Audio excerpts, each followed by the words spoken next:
figuratively and literally, by the people she thought she stood for and protected. It was a hard lesson, and a sense of futility had set upon her and was deep in the marrow now. She needed some kind of a break.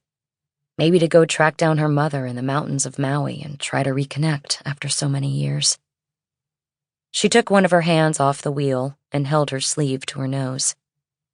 It was her first time back in uniform since the protests. She could make out the smell of tear gas. She had dry cleaned the uniform twice, but the odor was baked in, permanent. It was a strong reminder of the year that had been. The pandemic and protests had changed everything. The department went from being proactive to reactive, and the change had somehow cast Ballard adrift. She had found herself more than once thinking about quitting. That is, until the midnight men came along. They had given her purpose. Moore checked her watch. Ballard noticed and glanced at the dashboard clock.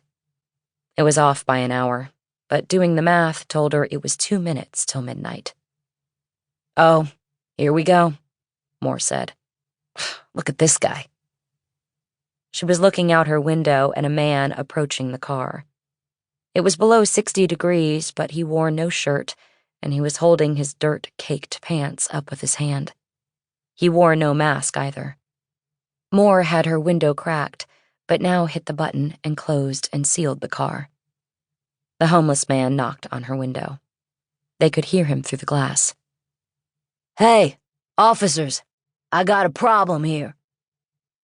They were in Ballard's unmarked car, but she had engaged the flashing grille lights when they parked in the median under the overpass. Plus, they were in full uniform. "Sir, I can't talk to you without a mask," Moore said loudly. "Go get a mask." "But I've been ripped off," the man said. "That some bitch over there took my shit when I was sleeping." "Sir, I can't help you until you get a mask," Moore said. "I don't have no fucking mask," he said. "Then I'm sorry, sir," she said. "No mask, no ask." The man punched the window, his fist hitting the glass in front of Moore's face. She jerked back, even though it had not been a punch intended to break the glass. "Sir, step back from the car," Moore commanded. "Fuck you," he said. "Sir, if I have to get out, you're going to county," Moore said. "If you don't have corona now, you'll get it there. You want that?" The man started to walk away.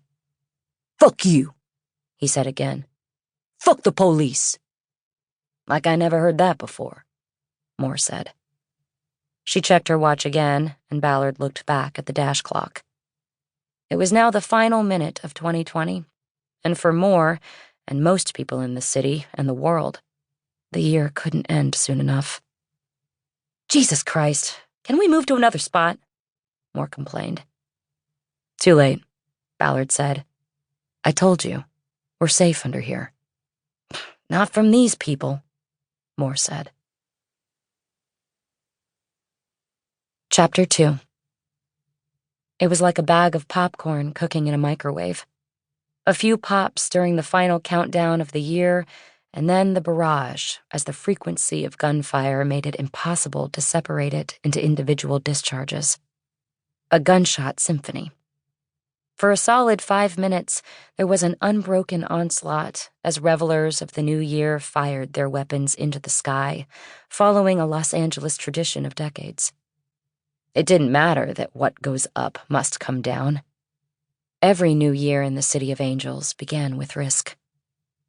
The gunfire, of course, was joined by legitimate fireworks and firecrackers, creating a sound unique to the city and as reliable through the years as the changing of the calendar.